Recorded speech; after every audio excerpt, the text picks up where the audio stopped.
우리는 하나님의 자녀, 주 사랑 안에 우리 거할 때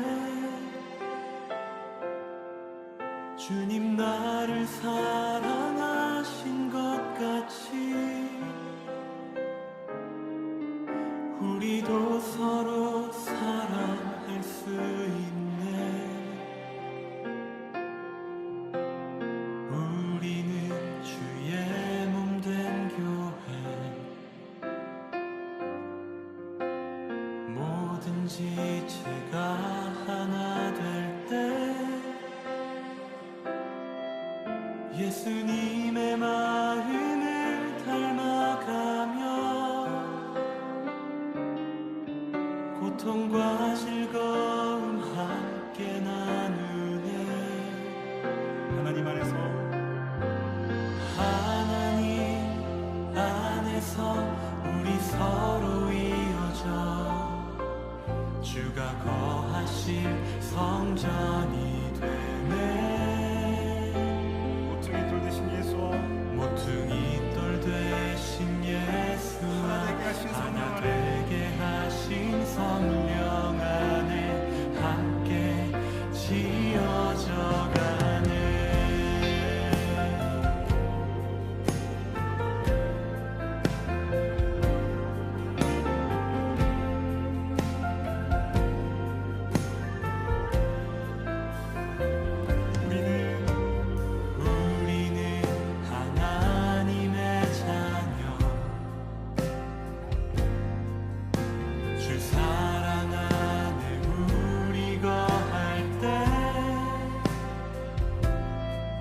주님 나를 사랑하신 것 같이 우리도 서로 사랑할 수 있네. 우리는 주의 몸 된 교회입니다. 우리는 주의 몸 된 교회, 뭐든지 제가 하나 될 때 예수님의 마음을 닮아가며 고통과 즐거움 함께 나누네. 하나님 안에서 우리 서로 이어져 주가 거하실 성전이 되네. 모퉁이 돌 되신 예수와 하나 되게 하신 성령 안에 함께 지어져 가네. 하나님 안에서 우리 서로 이어질 수 있습니다. 하나님 안에서 우리 서로 이어져 주가 거하신 성전이 되네. 모퉁이 돌 되신 예수와 하나 되게 하신 성령 안에 함께 지어져 가네.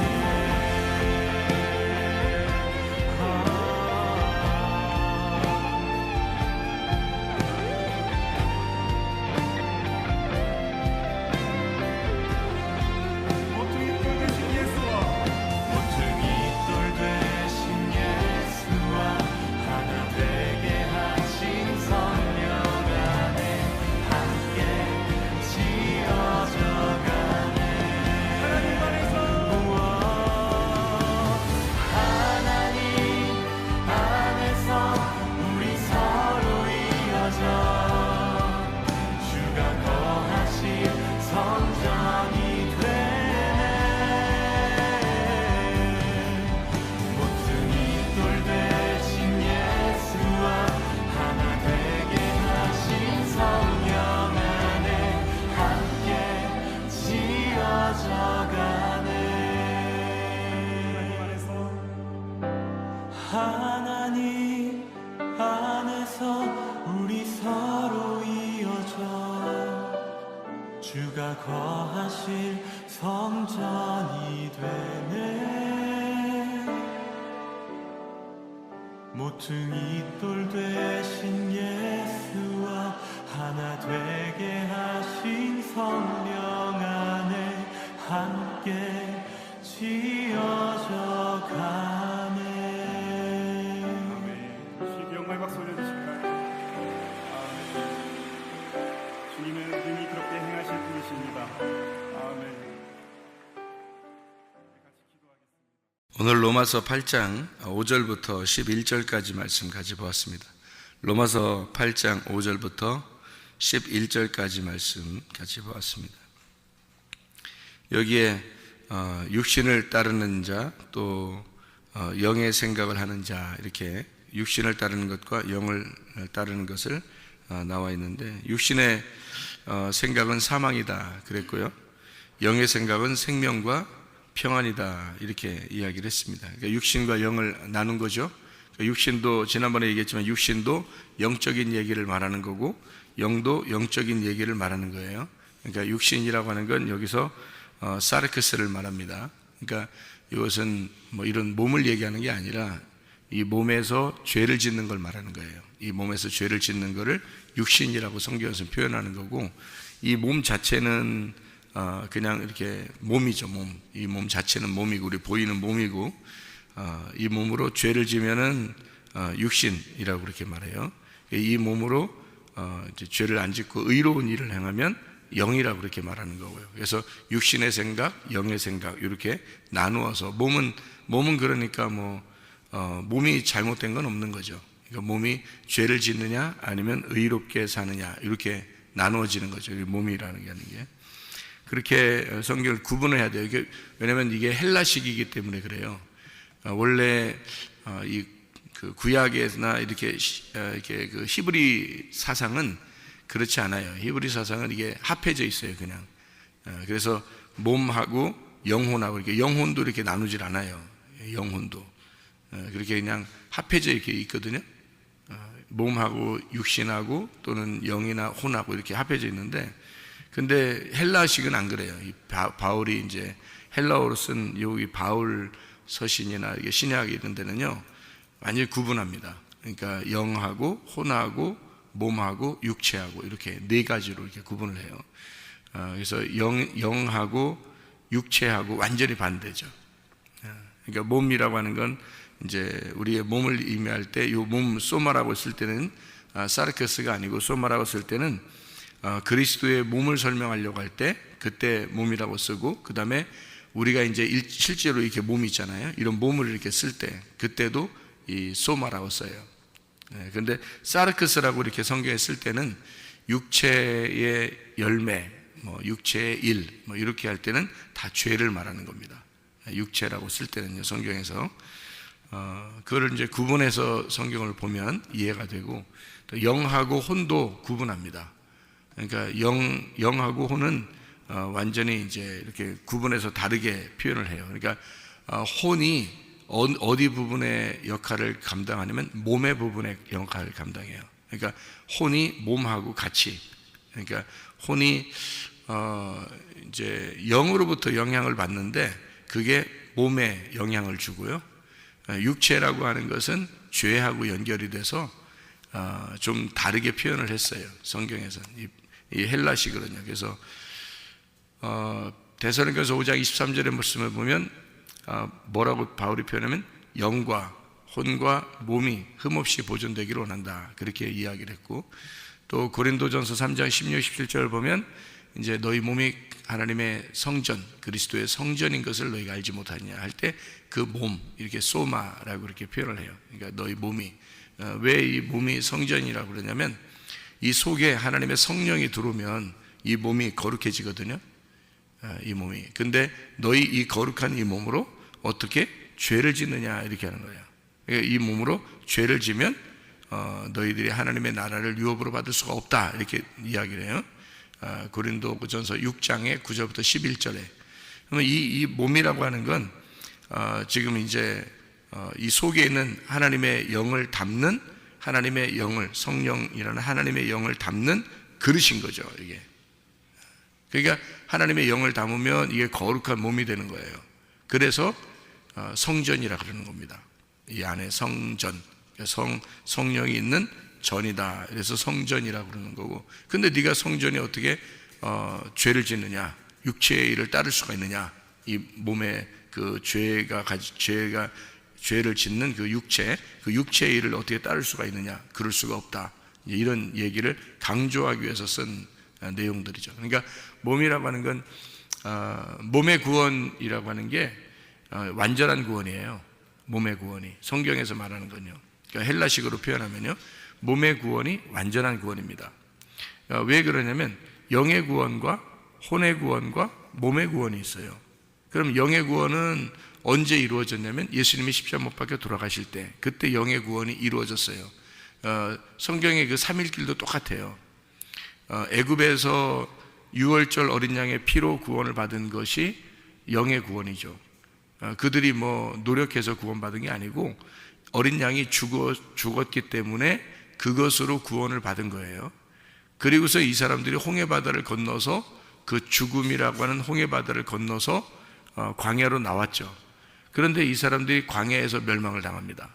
왜 멸망을 당하냐면 이제 이 영의 구원 받은 것을, 유월절 어린 양의 피에 구원 받은 것을 그들이 끝까지 지키지 못한 거예요.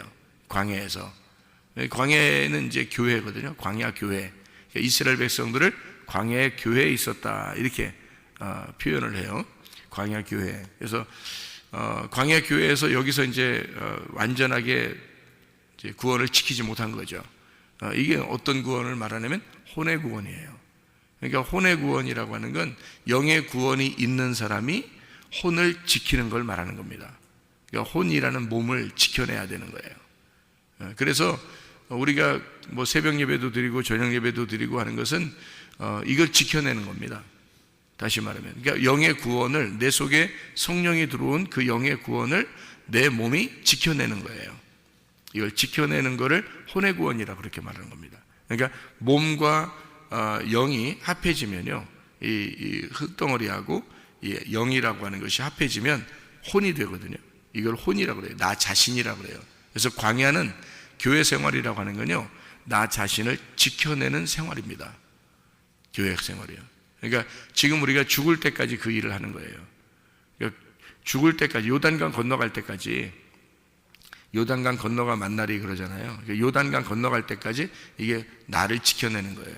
나를 지켜내는, 그러니까 하나님의 말씀이 그래서 광야에 있는 거죠. 율법이 광야에서 나와요. 왜 그러면 그 나를 지켜내는 거기 때문에 그렇습니다. 율법이기 때문에. 그래서 율법 안에서, 이 울타리 안에서 복음을 이제 지켜내는 거죠. 그러니까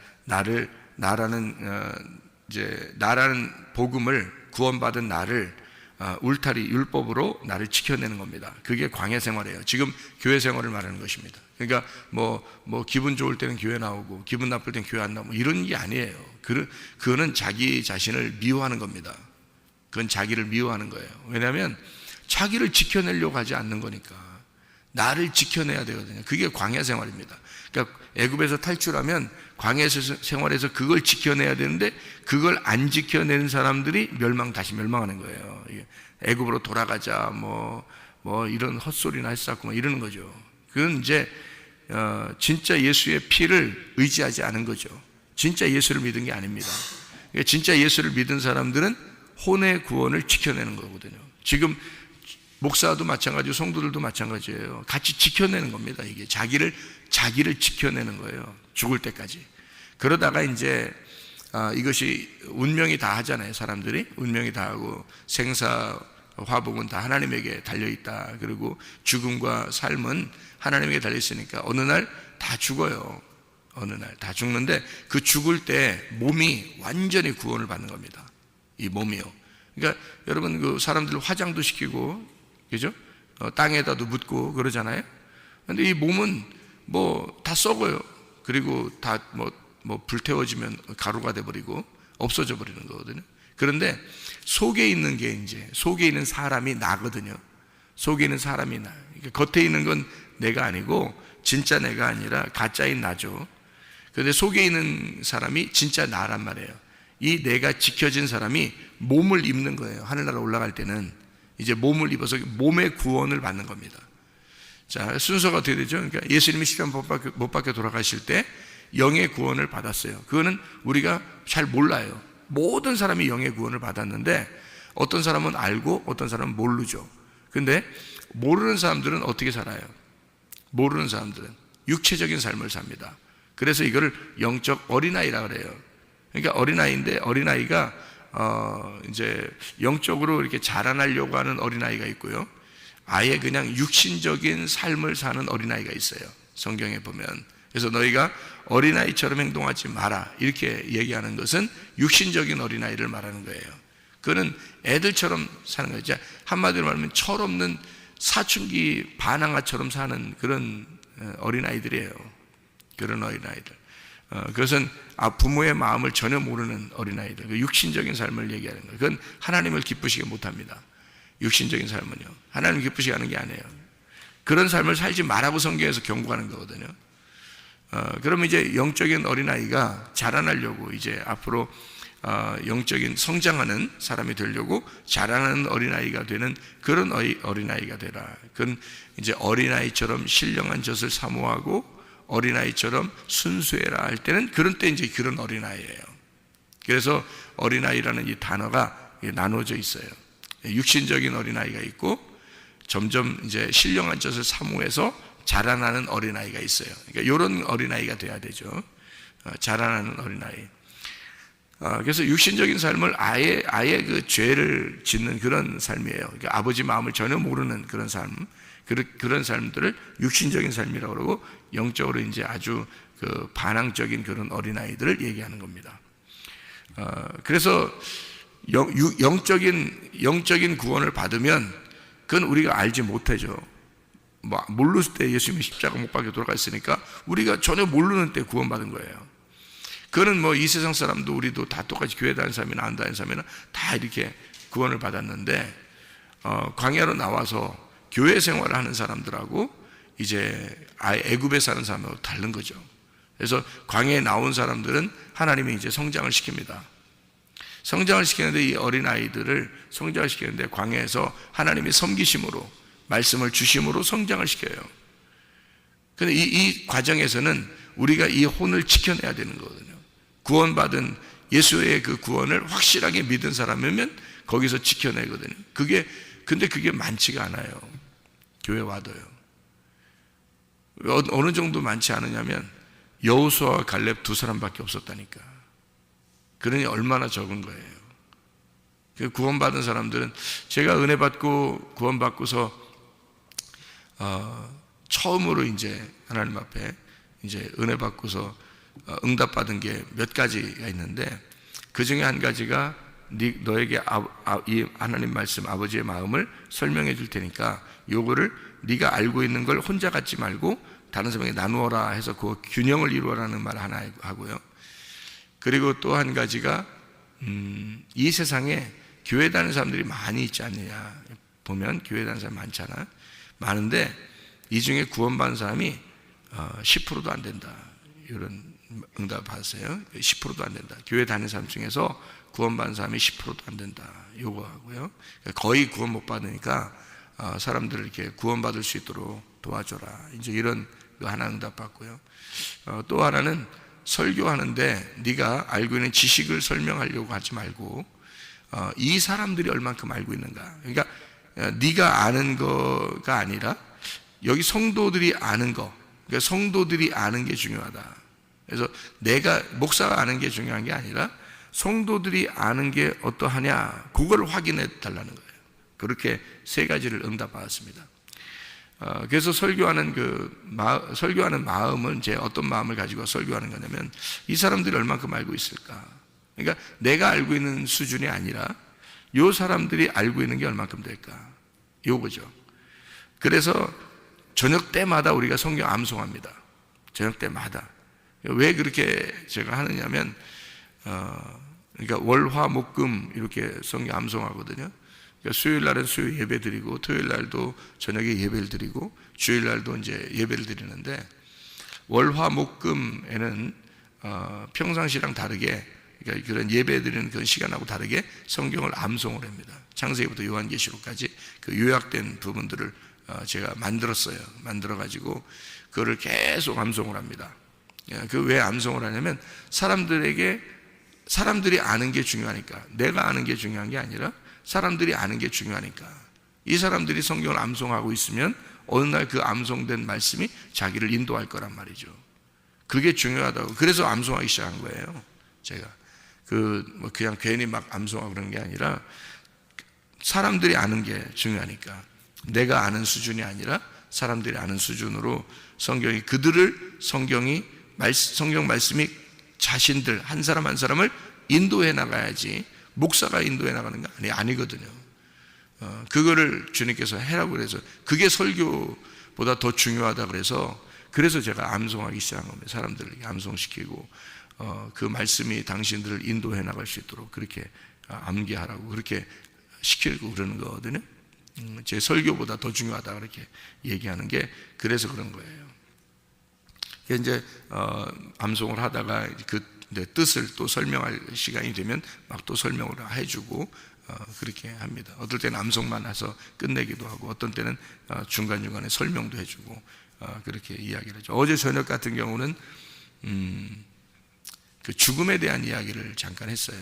어제 저녁에는 왜 그렇게 생각하는지 갑자기 이제 생각을 이제 하게 됐는데, 그 죽음에 대한 것을 이렇게 가만히 생각해 보면요, 이게 얼마나 그 신기한 것인가 하는 그런 이야기를 했습니다.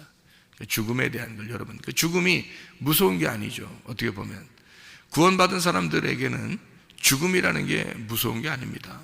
그러니까 뭐 그런 얘기는 들어보셨죠. 뭐 교회 다니면 죽음이 무서운 게 아니라 뭐 하늘나라 올라가는 거니까 뭐 이런 얘기는 들어보셨죠. 그런데 죽음을 가만히 생각해 보시라고요. 죽음은요, 이 몸이 죽는 거거든요. 근데 영혼은 죽질 않아요. 나 자신이란 영혼은 죽지 않아요. 그 영혼이 광야에서 승리한 사람이, 광야 이 교회 생활에서 이 영혼이 승리한 사람이 그 가나안 땅으로 들어가는, 그러니까 애굽에 있던 사람이 광야에 와서 이 혼의 그 구원을 승리한 사람이 가나안 땅으로 들어가는 여정이거든요. 한마디로 말하면 소풍을 떠나는 거예요. 그러니까 몸의 구원이 완전히 이루어지는, 그러니까 이 땅에 있는 몸을 벗어버리는 그런 날이 죽음이거든요. 이 땅의 몸이라는 게 뭐겠어요?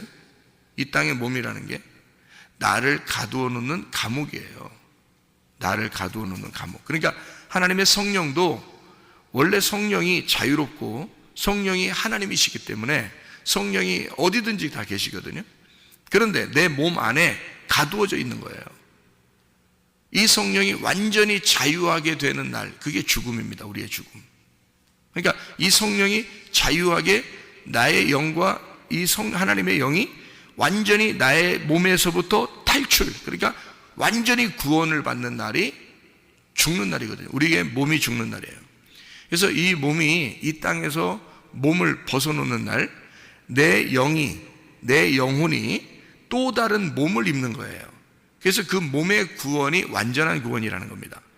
영의 구원을 받은 사람이 혼의 구원으로 나를 이겨냈을 때 그것이 하나님의 몸을 입는 겁니다. 그게 천사같이 변한다라고 얘기한 거예요. 천사의 몸을 입는다라고 얘기하는 건데요. 제가 천사를 이게 진짜 육안의 눈으로 보는 것처럼 봤거든요. 천사를. 근데 이런 몸을 안 가지고 있어요. 이런 몸이 아니에요. 몸이 있어요. 손도 있고 손가락도 있고 눈도 있고 코도 있고 다 있는데 안 보입니다. 다 있는데 안 보여. 안 보이는데 그 있어. 이게 말 못하겠는데 어쨌든 보면 알아요, 여러분. 그렇게 변한대요, 우리의 몸이. 그건 어때면 빛이 있는 거예요. 빛 자체예요. 빛의 몸이에요. 제가 그렇게 육안의 눈으로 보는 것처럼 확실하게 봤는데, 지금도 이렇게 눈만 감으면 그렇게 눈에 선하게 보이는데요. 나를 지키는 천사를 봤거든요. 나를 지키는 천사. 그런데 눈도 있고 코도 있고 입도 있어요. 근데 안 보여요. 빛이 나기 때문에 안 보여요. 근데 분명히 있다는 것을 느낌으로 알겠어요. 느낌으로 분명히 있다는 것을. 근데 막 빛이 막 나기 때문에 머리카락도 있어요. 머리카락도 근데 머리카락이 금이라고 그러면 여기 금 이렇게 붙어 있어서 딱지도 이렇게 막 이게 덕지덕지 이렇게 금으로 이렇게 붙어 있는 것처럼 보일까봐 말을 못 하겠는데 바짝바짝하죠. 노란 색깔 같은 거 왜 그러냐면 바짝바짝하기 때문에 그래요. 반짝반짝하기 때문에. 그래서 이게 금빛으로 이렇게, 그러니까 머리카락도 바뀌어요. 다 바뀝니다. 몸이 싹 바뀌어요. 하나님의 영을 가진 자가 새로운 몸을 입는 겁니다. 근데 그 몸이 천사 같은 몸을 입어요. 그게 완전한 구원이란 말이에요. 그러니까 영의 구원을 받은 자가 혼의 구원에서 혼의 율법 안에서 내가 이걸 지켜냈을 때, 내 혼을 영의 그 구원을 지켜냈을 때, 그때 우리가 죽는 날, 이 몸을 벗는 날, 그 우리의 죽음이죠. 우리 죽는 날 몸의 구원을 입는 거란 말이에요. 그러니 얼마나 신기하겠어요. 여러분, 우리가 이런 뭐 소풍을 가도 막 흥분되잖아요. 기분 좋잖아요. 뭐 며칠 날 우리 소풍 간다 이래도, 이 땅에서 소풍을 간다 해도 막 흥분되잖아요. 여기서 저쪽으로 이렇게 가니까, 그죠? 어디론가 가서 뭐 우리가 뭐 어디 그 고기를 먹으러 간다, 뭐 어디 뭐 이렇게 가서 파티를 한다 이러면 흥분될 텐데, 근데 우리가 우리 몸을 벗고 죽는 날, 그거는 죽음이 있을 때만 경험하거든요. 그거는 죽음이 있는 날만 진짜 그것을 진짜 경험하는 거거든요. 근데 여기서는, 이 땅에서는 사람이 죽는다 그러면 어떻게 그러지만, 사실 하나님의 입장에서 보면 그게 삶이거든요. 이 죽음이 곧 하나님의 입장에서 삶이란 말이에요. 생명을 얻는, 영원한 생명을 얻는 시간인데, 우리가 그 사실을 깨닫는다면, 우리가 영의 구원을 받고 혼을 지켜낸 그 영의 구원을 지켜낸 혼이 승리를 얻어서 어느 날 내 몸을 벗고 하나님 안에서 천사의 몸을 입을 때, 그 영원한 세계에 들어가는 그 순간 어떨까 하는 생각을 해보세요. 얼마나 흥분되는 일입니까? 그 하늘나라는 어떨까? 그 하나님이 계신, 영원히 하나님과 함께 사는 그 장소는 어떨까? 막 흥분되잖아요. 막 진짜 막 그 생각만 해도 그 영원한 소풍에 떠나는 거잖아요. 영원한 그 죽음의 세계에 들어가, 그 세계가 어떨까? 그 하나님과 영원히 살아가는 그것이 어떨까라고 생각을 해보세요. 야, 이건 뭐 진짜 흥분되는 일이죠. 제가 옛날에 그 천국과 지옥을 이렇게 봤거든요. 그런데 천국하고 지옥을 이제 성경에 있는 대로 보면, 그 본 것을 보면 하늘나라가 빛의 나라더라고요. 지옥은 어둠의 나라더라고요. 그래서 빛과 어둠으로 이렇게 나누어져 있는 것을 제가 먼저는 지옥을 먼저 봤고, 그 다음에 천국을 봤는데, 그래서 그때 이 천사도 이렇게 나를 지키는 천사도 보고 그랬는데요. 이 지옥이 어떨까, 천국이 어떨까? 이 우리가 몸을 벗어서 이 성령을 이렇게, 영을 이렇게 가두어 놓고 있다. 영혼을 이렇게 가두어 놓고 있어요. 몸으로 가두어 있는데, 이것이 어느 날 자유롭게 다 이렇게 벗어나는 날, 진짜 천국에 가서 영원히 산다면 그 얼마나 흥분되는 일일까? 그러니까 내가 본 것은 그 제한적일 거 아닙니까? 제가 천국을 본 것도 제한적일 거 아니에요? 어떤 사람이 천국을 봤다 그러면 그것도 자기가 본 어떤 경험, 자기가 본 제한적인 거를 거란 말이에요. 또 어떤 사람도 또 제한적으로 봤을 거란 말이에요. 그죠? 근데 영원한 그 하나님이 계신 곳, 영원한 천국이라는 게 실존할 거란 말이죠. 하나님도 실존하고 천국도 실존할 거라는데, 내가 그곳에 간다 그러면, 영원히 그곳에 가서 살 거라 그러면 막 흥분될 것 같아요. 죽는 날이 진짜 흥분될 것 같아요. 그죠? 죽는 날이 어떨까? 막 진짜 흥분되는 날이야. 영원히 그 세계로 들어가는 거니까 얼마나 행복하고 흥분되는 그런 영원한 잔치에 들어가는 거잖아요. 그 파티에 들어가는. 여기 이 땅에서 소풍만 가도 막 기분 좋은데, 그 나라에 영원히 간다 생각하면 막 흥분될 것 같아요. 그 나라 실존하니까. 그 나라 실존합니다. 하나님의 세계는 실존해요. 이 땅의 세계가 실존하는 것처럼 하늘의 세계가 실존합니다. 그런 세계에 우리가 들어가는 게 영원한 구원이에요. 그 영원한 구원은 몸의 구원을 말하는 것입니다. 몸의 구원. 그러니까 영의 구원은 이미 우리가 몸을 이렇게 입고 있어도 영의 구원은 이루어졌어요. 그리고 이 몸을 입고 있어도 혼의 구원은 이루어집니다. 지금도 살아가고 있으니까. 살아가면서 승리하는 거거든요. 믿음으로 승리하는 거예요. 믿음으로 승리해 나가고, 오늘 하루도 내가 나 자신을 믿음으로 승리해 나가는 거예요. 이게 영혼의 구원이거든요. 영혼의 구원을 지켜내야 되는 거예요. 이 지켜낸 사람이 어느 날 이 몸을 벗어나는 순간, 이 몸을 벗어낼 때 내 영혼이 내 몸에서 탈출할 때 진짜 내 몸을 입는 거죠. 내 몸, 하늘나라의 몸을 입게 되는 거, 이게 영원한 구원입니다. 영원한 세계의 구원, 하늘나라의 구원이죠. 이게 그렇게 이 땅에서 하늘로 옮겨가는 것이거든요. 차원이 완전히 다른 세계로 들어가 버리는 것입니다. 차원이 다른 세계로. 그러니까 우리의 그 육안으로 보는 이 세계가 차원이 다른 어떤 세계로 들어가 버리는 거거든요. 영의 세계로. 그런데 그 차원이 다른 그 세계가 어디에 있겠어요? 어디에? 여러분이 생각할 때는 어디에 있을 것 같아요? 그 차원이 다른 세계가 어디에 있을 것 같아요? 여기에 있어요. 여기에. 이게 웬 뚱딴지 같은 소리냐? 생각해 보세요. 차원이 다르다는 거는요, 여기에서요, 이렇게 손바닥을 이렇게 안쪽을 보는데, 손바닥을 바깥쪽으로 이렇게 보는 거하고 이렇게 안쪽을 보는 게, 이게 차원이 다른 거예요. 여기서 이쪽 바깥에가 차원이 완전히 다른 거죠. 그러니까 영의 세계하고 육의 세계는 같이 있는 겁니다.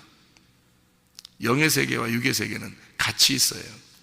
그런데 차원이 다른 게 뭐냐면, 우리가 몸에 이렇게 가두어져 있어서 우리가 지금 여기서 이렇게 몸 안에서 이렇게 있잖아요. 영혼이라는 게 떠날 수 없잖아요. 죽을 때까지는. 그런데 이게 죽는 순간 이 영혼이 딱 떠나요. 그러면 바로 순간 어디로 이동하냐면 차원이 다른 세계로 이동하는 겁니다. 그런데 그 차원이 다른 세계가 영의 세계예요. 영의 세계라는 건 우리가 지금 여기서 이 교회 안에서 이렇게 있지만은, 영의 세계라는 건 이걸 벗어난 세계니까 영의 세계는 무한대로 들어가 버리는 거거든요. 무한대라고 하는 건 여기를 포함해서 다른 세계예요. 여기를 포함한 다른 세계. 그러니까 여기도 함께 같은 세계란 말이에요. 그 영의 세계에서는. 그러니까 차원이 완전히 손바닥이 이쪽에 있다가 이렇게 뒤집으면 딱 다른 것이 보이는 것처럼, 이렇게 영혼이 내 몸이 죽는 순간 딱 바뀌어버려요. 차원이 그 자리에서 바뀌어버리는 겁니다. 그 죽는 그 순간 바뀌어버리는 거예요. 영의 세계로. 차원이 완전히 다른 세계로 들어가 버리는 거예요.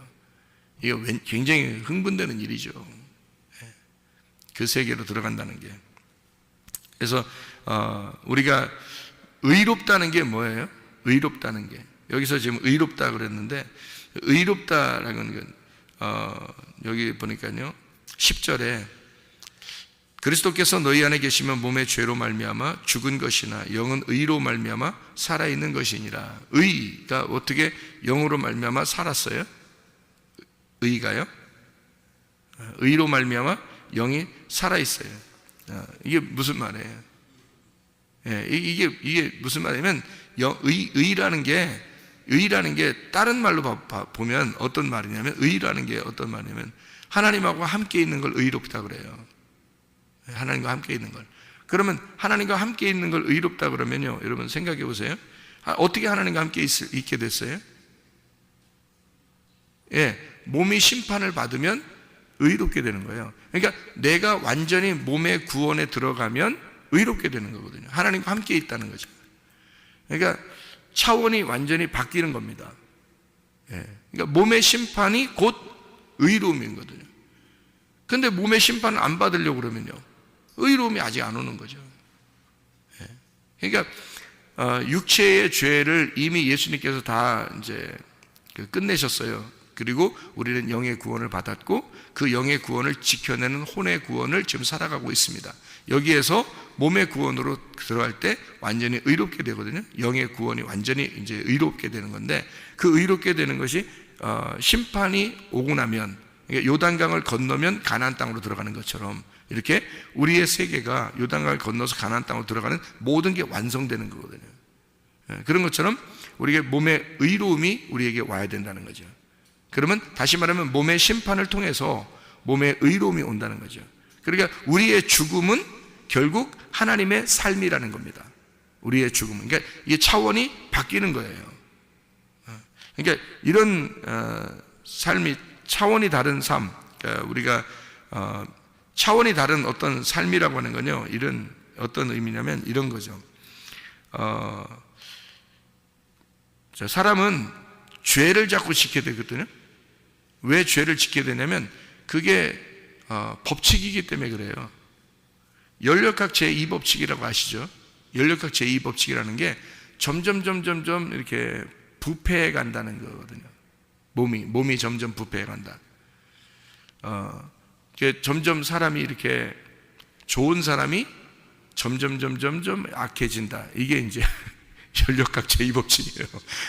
그러니까 원래 있던 그 새로운 건물이 점점 허물어진다 이런 거거든요. 그러니까 사람은 죄를 지을 수밖에 없는 인간이라고요.